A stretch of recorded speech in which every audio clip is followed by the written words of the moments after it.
United ഇൻസൈറ്റ്സിൻ്റെ പുതിയ എപ്പിസോഡിലേക്ക് എല്ലാവർക്കും സ്വാഗതം. അപ്പോൾ ഇന്ന് നമ്മുടെ സ്വന്തം ഗ്രൗണ്ടിൽ ഓൾഡ് ട്രാഫോർഡിൽ വെച്ചിട്ട് 1-2 ബ്രൈറ്റനോട് പരാജയപ്പെട്ടു. നമ്മൾ ഫോർവേഡ് ബാക്ക് സിസ്റ്റത്തിൽ പഴയ ടെൻഹാഗിൻ്റെ എറയിലുള്ള ആ ഒരു മിഡ്ഫീൽഡിനെയും ആ ഒരു പ്രശ്നങ്ങളും നമ്മൾ ഫേസ് ചെയ്യാൻ തുടങ്ങി, കാണാൻ തുടങ്ങി. ഇനി നമ്മുടെ അടുത്തത് സിറ്റിക്കെതിരെ ആർസനലിനെതിരെയല്ലാന്ന് മത്സരം. ഇനി എന്തൊക്കെ ആവും, എങ്ങനെയൊക്കെ ആവും എന്നുള്ളത് കണ്ടറിയാം. എത്രയൊക്കെ ഗോള് വാങ്ങിക്കും എന്നുള്ളത്.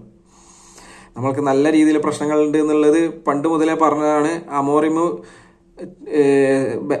നമ്മുടെ ബോർഡിനോട് പറഞ്ഞു, മിഡ്ഫീൽഡിനെ വേണം, ഇങ്ങനെയൊക്കെയാണ് പ്രശ്നങ്ങളുണ്ട്, അത് നമ്മൾക്ക് സോർട്ട് ഔട്ട് ചെയ്യണം എന്നുള്ളത്. ബോർഡ് അതിന് അമോറിമിന് നൽകിയ പാരിതോഷികം എന്ന് പറഞ്ഞത് സേക്കാണ്. അതിൻ്റെ മെയിൻ പ്രശ്നക്കാരെ ജേസൺ വിൽകോക്സ്. ഇനി ഇപ്പം ആ ചങ്ങായിനെ പിടിച്ചിട്ട് തന്നെ കോച്ചാക്കേണ്ടി വരും. എന്നിട്ട് എന്താണെന്ന് ചങ്ങായി കാണിക്കുന്നത് നോക്കണം. ഇപ്പം അത്രേ പറയാനുള്ളൂ. കാരണം ഗ്രാഫ് താഴേക്ക് പോയിക്കൊണ്ടിരിക്കുക. ഇനി വളരെ മോശം പെർഫോമൻസ് ആയിരിക്കും യുണൈറ്റഡിൻ്റെ ഭാഗത്ത് നിന്ന് ഉണ്ടാവുക. കാരണം നമുക്ക് മിഡ്ഫീൽഡേഴ്സ് ഇല്ല. ആരാ ഉള്ളത് മിഡ്ഫീൽഡേഴ്സ്? ഇപ്പോൾ ഇന്ന് തന്നെ കണ്ടിനോ, ബ്രൈറ്റൻ്റെ സെക്കൻഡ് ടീമാണ് ഇന്ന് ഇറങ്ങിയിട്ടുണ്ടായത്. എന്ത് കംഫർട്ടബിൾ ആയിട്ടാണ് അവർ മിഡ്ഫീൽഡിൽ കൺട്രോൾ ചെയ്തിട്ടുണ്ടായത്. നല്ല രീതിയിൽ കളിക്കുന്നുണ്ടായില്ല അവർ. നമ്മൾക്ക് ആദ്യത്തെ ഒരു 10 മിനിറ്റ് കളിക്കാൻ പറ്റിയല്ലാതെ ബാക്കി എപ്പോഴാണ് കളിച്ചിട്ടുണ്ടായത്? കളിക്കാനേ പറ്റിയിട്ടുണ്ടായില്ല. അവർ പെട്ടെന്ന് തന്നെ സിസ്റ്റം മാറ്റി ബാക്കിലേക്ക് വരുന്നു. പിന്നെ അവരെ കയ്യിൽ ബോൾ കിട്ടുമ്പോൾ ഫ്രണ്ടിലേക്ക് അറ്റാക്ക് ചെയ്യും. ഇതാണ് അവസ്ഥ ഉണ്ടായത്. അപ്പോൾ അമോറിമിൻ്റെ സിസ്റ്റം എത്രത്തോളം കംഫർട്ടബിൾ ആയിരുന്നു, എത്രത്തോളം അതായത് പ്ലേയേഴ്സ് തമ്മിലുള്ള ആ ഒരു ഡിസ്റ്റൻസും ഇതൊക്കെ മാക്സിമം കുറച്ചുകൊണ്ട് ആ പ്രശ്നങ്ങളെല്ലാം പരിഹരിച്ചുകൊണ്ടായിരുന്നു അമോറിമ് മുന്നോട്ടേക്ക് പോകുന്നുണ്ട്. അമോറിമിൻ്റെ ആ ഒരു സിസ്റ്റം എത്ര ഇമ്പോർട്ടൻ്റ് ആയിരുന്നു. അമോറിൻ്റെ ഇപ്പം നമ്മൾ ഗോളുകൾ കൺസീഡ് ചെയ്യുന്നുണ്ടായിരുന്നു, പ്രശ്നങ്ങൾ ഉണ്ടായിരുന്നു, ഇല്ലയെന്നില്ല. പക്ഷെങ്കിൽ നമ്മൾ ഇപ്പം കാണുന്ന മാച്ചും ആ മാച്ചും തമ്മിൽ ഡിഫറൻസ് നോക്കുകയാണെങ്കിൽ ഒരു ഒറ്റ ഉദാഹരണം മതി. സെക്കൻഡ് ഗോൾ, അവിടെ ഒരു ഡിഫൻഡർ എക്സ്ട്രാ ഉണ്ടായിരുന്നെങ്കിൽ ആ ഗോള് വരേണ്ടതായിരുന്നില്ല അവിടെ ശരിക്കും. അപ്പോൾ നമ്മുടെ പ്രശ്നങ്ങൾ വീണ്ടും തുടങ്ങാനിരിക്കുന്നതേ ഉള്ളൂ. നമ്മുടെ ഫാൻസ് എന്ത് തേങ്ങയാണ് അവരുണ്ടാക്കുന്നത്. ഇന്ന് ഗാലറിയെല്ലാം ഫുള്ളാണ്, ഗ്രൗണ്ട് ഫുള്ളാണ്, കാണികളെ കൊണ്ട് നിറഞ്ഞിരിക്കുകയാണ്. ഇനി ഇതേപോലെ ഈ ഗ്ലിനിയോസ് എന്ന് പറയാം, അവർക്ക് നല്ല രീതിയിൽ സപ്പോർട്ട് കൊടുക്കുക. അപ്പോൾ അവർ വേണ്ട കാര്യങ്ങളെല്ലാം നമ്മുടെ ഫാൻസിന്, യുണൈറ്റഡ് ഫാൻസിന് നല്ല രീതിയിൽ ഇങ്ങനെ വാരിക്കോരി തരും. നമ്മളെ വീണ്ടും വീണ്ടും മണ്ടന്മാരായിക്കൊണ്ടേയിരിക്കും. അതാണ് ഇപ്പം നടക്കാൻ പോകുന്നത്. വേറെ ഒന്നും ഇതിലിപ്പോൾ കാണാനില്ല. അപ്പോൾ നമുക്ക് ഡയറക്റ്റായിട്ട് ഇപ്പം മാച്ചിലേക്ക് തന്നെ കിടക്കാം. അപ്പോൾ ലൈനപ്പിലേക്ക് വരാം. നമുക്ക് ഡാലോട്ട് റൈറ്റ് ഫുൾ ബാക്ക് ആയിട്ട് 7 മാനേജറിനെ സാക്ക് ചെയ്തു. എന്നിട്ടും അവൻ അവിടെ തന്നെ ഉണ്ട്. അതിൻ്റെ ഇടയിൽ അവൻ എല്ലാ കളിയും കളിച്ചിട്ടുണ്ട്. അതാണ് നമ്മുടെ ബോർഡിൻ്റെ ഒരു മേന്മ. ഈവൻ പോർച്ചുഗീസ് കമൻറ്റേറ്റേഴ്സ് വരെ പറഞ്ഞു അവനെ ഈ ടീമിനെ കളിപ്പിക്കാൻ പറ്റാത്ത ഒരു പ്ലെയറാണെന്നുള്ളത്. ക്വാളിറ്റി ഇല്ല, അതന്നെ. എന്തായാലും അത് പോട്ടെ. അപ്പോൾ റൈറ്റ് ഡിഫൻഡറായിട്ട് ലെനിയോർ, ലെഫ്റ്റ് ഡിഫൻഡറായിട്ട് ലിച്ച മാർട്ടിനസ്, പിന്നെ ലെഫ്റ്റ് ഫുൾ ബാക്കായിട്ട് ഡോർഗു. അങ്ങനെയാണ് നമ്മുടെ ബാക്ക് സിസ്റ്റം ഉണ്ടായത്. പിന്നെ ഗോൾ കീപ്പറായിട്ട് ലാമൻസ്, ഡിഫൻസീവ് മിഡ്ഫീൽഡറായിട്ട് ഉഗാർത്തെ, മൈനു, പിന്നെ നമ്പർ 10 റോളിൽ ബ്രൂണോ ഫെർണാണ്ടസ്. പിന്നെ 2 വിങ്ങിലുമായിട്ട് കളിച്ചത് കൂഞ്ഞിയും മേസൺ മൗണ്ടും. രണ്ടാളും ആവറേജ് ആയിരുന്നു. സെസ്കോ പുള്ളിയാണ് ഫോർവേഡായിട്ട് കളിച്ചിട്ടുണ്ടായത്. പിന്നെ സാധാരണ എപ്പോഴും പറയുന്ന പോലെ ഈ ഫോർവേഡ് ബാക്ക് സിസ്റ്റത്തിൽ ബ്രൂണോനെയും മൗണ്ടിനെയും ഒരുമിച്ച് കളിപ്പിക്കുന്നത് തീരെ നല്ല ഒരു പരിപാടിയല്ല, വർക്കാവില്ല. അത് ടെൻഹാഗ് ഏറയിൽ നമ്മൾ കണ്ടതാണ്. അത് വർക്കായിട്ടുണ്ടായത് ശരിക്കും അമോറിമിൻ്റെ ആ ഒരു സിസ്റ്റത്തിലായിരുന്നു. അതിൽ ശരിക്കും നല്ല രീതിയിൽ അവർ കമ്പൈൻ ചെയ്ത് കളിച്ചിട്ടുണ്ട്. അത് നമ്മുടെ മിഡ്ഫീൽഡിൽ നല്ല രീതിയിൽ 2 പേരും കളിക്കുമ്പോൾ നല്ല രീതിയിൽ അത് സപ്പോർട്ട് ചെയ്ത് കളിക്കാനും ഹെൽപ്പ് ചെയ്തിട്ടുണ്ട്. അതുകൊണ്ട് ഈ 4 ബാക്ക് സിസ്റ്റത്തിൽ ഇത് നടക്കില്ല, ട്രാക്ക് ചെയ്യാനൊന്നും പറ്റില്ല. മൗണ്ടിനാണെങ്കിലും ഫെർണാണ്ടസിനാണെങ്കിലും. പിന്നെയും ഫെർണാണ്ടസ് അവസാനങ്ങളിലെല്ലാം നല്ല രീതിയിൽ വർക്ക് ലോഡ് എടുക്കുന്നുണ്ടേ. അങ്ങനെ കളി സ്റ്റാർട്ട് ചെയ്തു. ആദ്യത്തെ മിനിറ്റിൽ തന്നെ നമുക്ക് നല്ല രീതിയിൽ ചാൻസ് കിട്ടിയതാണ്. അത് ഡാലോട്ടിന് നല്ല, അതായത് 1/1 ചാൻസ്, ഗോളി മാത്രം ഉണ്ടാവും. അത് കൺവേർട്ട് ചെയ്തിട്ടില്ല. അത് കഴിഞ്ഞിട്ടും അവനൊരു ചാൻസ് കിട്ടി. അത് ഒന്നിക്ക് പാസ് കൊടുക്കുക ഫ്രണ്ടിലേക്ക്, അത് ചെയ്തിട്ടില്ല. അവൻ വെറുതെ ഷോട്ട് അടിച്ചിട്ട് പുറത്തേക്ക് കളഞ്ഞു. ഇവനൊക്കെ പിടിച്ചിട്ടാണ് നമ്മുടെ സിസ്റ്റത്തിൽ എപ്പോഴും കളിപ്പിക്കുന്നത്. അപ്പോൾ അത് കഴിഞ്ഞ് 13ാമത്തെ മിനിറ്റിൽ നമ്മൾക്ക് ഗോൾ വരുന്നത്. ആ ഗോളിന് അവിടെ കടിയോഗ്ലു അവന് പാസ് വരുമ്പോൾ ഡാലോട്ടി എവിടെ പോയി കിടക്കുക എന്നറിയില്ല. അവൻ അവിടെ ഫ്രീ ആയി കിടക്കുക. അവിടുന്ന് അവൻ ഡ്രൈവ് ചെയ്ത് പോയിട്ട് വെൽബക്കിന് കൊടുക്കും. വെൽബക്ക് ഒരു ക്രോസ് റോട്ടറിന് കൊടുത്ത്, റോട്ടർ അത് ഹെഡ് ചെയ്തെങ്കിലും അവിടെ 2 റോട്ടറും ഗ്രൂഡിയും ബ്രയാൻ ഗുറ അവർ രണ്ടുപേരും അവിടെ ഫ്രീയാണ് നമ്മുടെ ബോക്സിൽ. അവിടെ ഡിഫൻസിനെ ആരും കാണുന്നില്ല, ആരും ഇല്ല അവിടെ. അങ്ങനെ റോട്ടർ ഹെഡ് ചെയ്യുന്നു, അത് മാർട്ടിനസ് ക്ലിയർ ചെയ്യുന്നു, അത് പോകുന്നത് ഗ്രോഡയിലേക്ക്. അവൻ സിമ്പിളായിട്ട് ഗോൾ അടിച്ചു. അങ്ങനെ 1-0 അവർ ലീഡെടുത്തു. അതിന് ശേഷം പിന്നെ യുണൈറ്റഡിനെ പിക്ചറിലെ കാണുന്നില്ല. അവർ നല്ല ഓർഗനൈസ് ആയിട്ട് ഡിഫെൻഡ് ചെയ്യുന്നു. യുണൈറ്റഡ് മിഡ്ഫീൽഡ് കളിക്കുന്നുണ്ട്. അത് ഇപ്പോൾ ടെൻ ഹാഗിൻ്റെ ഏറയിലും നമ്മൾ കണ്ടതാണ്, മിഡ്ഫീൽഡ് കളിക്കുന്നുണ്ടായിരുന്നു. പിന്നെ ആ ഫ്രണ്ടിലേക്ക് അവർ പാസ് ചെയ്യാനേ പറ്റുന്നില്ല. ഫ്രണ്ടിൽ പോകുന്നതെല്ലാം സെസ്കോ ഒന്നിക്കിൽ ഓഫ് സൈഡ്, അല്ലാന്നുണ്ടെങ്കിൽ അവർ നല്ല വെൽ ഡിഫെൻഡ് ചെയ്തിട്ട് ബോൾ റിക്കവർ ചെയ്ത് അവർ അവിടുന്ന് അറ്റാക്ക് സ്റ്റാർട്ട് ചെയ്യുന്നു. പിന്നെ യുണൈറ്റഡിൻ്റെ ഏരിയയിലേക്ക് വരുന്നു, അവർ ഷോട്ട് എടുക്കുന്നു. അങ്ങനെ അവരത് കുറേ കൂടി ബെറ്റർ ആയിട്ട് കളിക്കുന്നുണ്ട് ആദ്യത്തെ ഹാഫുകളിൽ. പിന്നെ മാർട്ടിനസ് ഡ്രൈവ് ചെയ്ത് മുന്നോട്ടേക്ക് പോകുന്നുണ്ടായിരുന്നു. മാർട്ടിനസ് 33ാമത്തെ മിനിറ്റിലൊരു ചാൻസ്, അതായത് ഡോർഗുവിന് മാർട്ടിനസ് ബോൾ കൊടുത്തു. ആ ബോള് മാർട്ടിനസിലേക്ക് തിരിച്ച് ഡോർഗു കൊടുക്കുന്നു. മാർട്ടിനസ് കട്ട് ബാക്ക് ചെയ്യുന്നു, ഗോളി അവിടെ ബ്ലോക്ക് ചെയ്യുന്നു. അങ്ങനെ 1-2 മാർട്ടിനസ് ഒരു ഷോട്ട് എടുത്തിട്ടുണ്ടായിരുന്നു. അങ്ങനെ 2-3 ഇതിൽ മാർട്ടിനസ് ചാൻസ് ക്രിയേറ്റ് ചെയ്തിട്ടുണ്ടായിരുന്നു.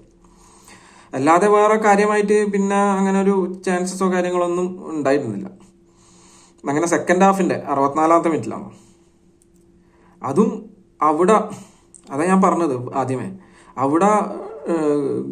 അവിടെയും ഗ്രൂഡയിലേക്കാണ് ബോൾ പോകുന്നുണ്ടായത്, ബ്രയാൻ ഗ്രൂഡയിലേക്ക്. അവിടുന്ന് പിന്നെ നമ്മുടെ മിഡ്ഫീൽഡ് ഡിഫൻസും ഭയങ്കര ഓപ്പൺ ആയിട്ട് വെക്കുന്നുണ്ടായിരുന്നു. അവിടെ വെൽബക്കിനെ ശരിക്കും ഉഗാർത്തയാണ് അവിടെ മാർക്ക് ചെയ്തിട്ടുണ്ടായത്. പിന്നെ ഉഗാർത്ത അവിടെ പതിയെ പോകുന്നു. അപ്പോഴേക്ക് ഗ്രൂഡ വെൽബക്കിലേക്ക് ബോൾ കൊടുത്തു. വെൽബക്കിന് അവിടെ വേറെ തടസ്സങ്ങളോ കാര്യങ്ങളൊന്നും ഇല്ല. ഷൂട്ട് ചെയ്യുക, നല്ല രീതിയിൽ അവൻ ഫിനിഷ് ചെയ്യുന്നു ഷൂട്ട് ചെയ്തിട്ട്. അങ്ങനെ 2-0 അവർ ലീഡ് എടുത്തു. അതിനുശേഷം പിന്നെ മാഞ്ചസ്റ്റർ അറ്റാക്ക് ചെയ്യുന്നുണ്ടായിരുന്നു. കുറച്ച് ചേഞ്ചസ് എല്ലാം വരുത്തി. മൗണ്ടിനെ വിളിക്കുന്നു, മെയിനുവിനെ വിളിക്കുന്നു. അങ്ങനെ ഒരു നമ്മുടെ അക്കാഡമിക് പ്ലെയറായ ലേസിനെയും സിർക്സിനെയും എല്ലാവരെയും ഇറക്കി വിട്ടു. മാക്സിമം പുഷ് ചെയ്യാൻ നോക്കുന്നുണ്ട്, പക്ഷെ നടക്കുന്നില്ല. അവരുടെ ഡിഫൻസ് നല്ല വെൽ ഓർഗനൈസ്ഡ് ആയിട്ടാണ് അവിടെ ഉണ്ടായത്. അതുകൊണ്ട് അവർ മാക്സിമം നല്ല രീതിയിൽ തന്നെ ഡിഫെൻഡ് ചെയ്തു. അങ്ങനെ 85ാമത്തെ മിനിറ്റിൽ നമ്മൾക്കൊരു കോർണർ കിട്ടുന്നു. ബ്രൂണോ കോർണർ എടുക്കുന്നു, അത് സെസ്കോ ഹെഡ് ചെയ്ത് ഗോളാക്കും. അതിനുശേഷം പിന്നെ നമ്മൾക്ക് കാര്യമായിട്ടൊന്നും ചെയ്യാൻ പറ്റിയിട്ടുണ്ടായില്ല. ചാൻസസും കാര്യങ്ങളൊന്നും വലിയ രീതിയിൽ അങ്ങനെ ഒന്നും ഉണ്ടായിട്ടൊന്നുമില്ല. അതിനിടക്ക് 89ാമത്തെ മിനിറ്റിൽ ഓൾറെഡി ലേസി ഒരു യെല്ലോ കാർഡിൽ നിൽക്കുമായിരുന്നു. എന്നിട്ട് വെറുതെ അനാവശ്യമായിട്ട് ഇപ്പോൾ അത് ത്രോയിലേക്ക് പോയത് നമ്മൾക്ക് കിട്ടാത്ത ഇതിൽ ഫ്രസ്ട്രേഷനിൽ അവൻ ബോള് എറിയാണ്. അത് എന്നിട്ട് പിന്നെ റെഡ് കൊടുക്കും. റഫറി ഡയറക്റ്റായിട്ട് റെഡ് കൊടുത്തു. അതിൽ പിന്നെ വേറെ ഓപ്ഷനൊന്നുമില്ല റഫറിക്ക്, റെഡ് കൊടുക്കുക അതന്നെ. കാരണം ഫ്രസ്ട്രേഷൻ ആകാൻ പാടില്ലല്ലോ, ഓൾറെഡി യെല്ലോയിൽ നിൽക്കുന്ന പ്ലെയർ അല്ലേ. റെഡ് വാങ്ങിച്ചു പോയി. പിന്നെ നമ്മൾ 10 ആളായി. ഇപ്പോൾ ഡയലോട്ടിനെ നമ്മൾ ശരിക്കും കളിയിൽ കൂട്ടണ്ട, നമ്മൾ 10 പേരായിട്ടാണ് കളിച്ചത്. പിന്നെ അപ്പോൾ മൊത്തം 9 പേരായി. പിന്നെ കാര്യമായിട്ട് നമുക്കൊന്നും ചെയ്യാനുണ്ടായില്ല. നമ്മൾ മാക്സിമം ട്രൈ ചെയ്തു, പക്ഷെങ്കിൽ അത് അവിടെ തീർന്നു നമ്മുടെ. അങ്ങനെ FA കപ്പും നമ്മൾ അവിടെ കൈവിട്ടു. അങ്ങനെ 81-82 ശേഷം നമുക്ക് ഒരു കപ്പിലും എക്സ്പെക്ട് ചെയ്യാത്ത രീതിയിൽ എല്ലാ ഇതിലും പുറത്തേക്ക് പോയി. ആദ്യത്തെ ഇപ്പോൾ FA കപ്പിൽ 3rd റൗണ്ടിലാണ് പുറത്തു പോകുന്നത്. അപ്പം ലീഗ് കപ്പില്ല, FA കപ്പില്ല, പിന്നെ പ്രീമിയർ ലീഗില്ല, അങ്ങനെ ഒന്നുമില്ലാതെ 81-82 ആ ഒരു യുണൈറ്റഡ് നമ്മളിപ്പം തിരിച്ച് കാണാൻ പറ്റി. ഇനി അടുത്ത ബോർഡ് ഇവന്മാരെന്താന്ന് അടുത്ത മാജിക് എന്താ കാണിക്കാൻ പോകുന്നതെന്ന് അറിയില്ല. ഇനിയിപ്പോൾ ഫാൻസിനെ കണ്ണിൽ പൊടിയിടാൻ വേണ്ടിയിട്ട് ഇപ്പോൾ ഏതെങ്കിലും ഒരു പ്ലെയറിനെ കൊണ്ടുവരും, എന്നിട്ട് അത് ഭയങ്കരമായിട്ട് ഹൈപ്പ് ചെയ്യും, അങ്ങനെയൊക്കെ എന്തൊക്കെയോ കാണിക്കും.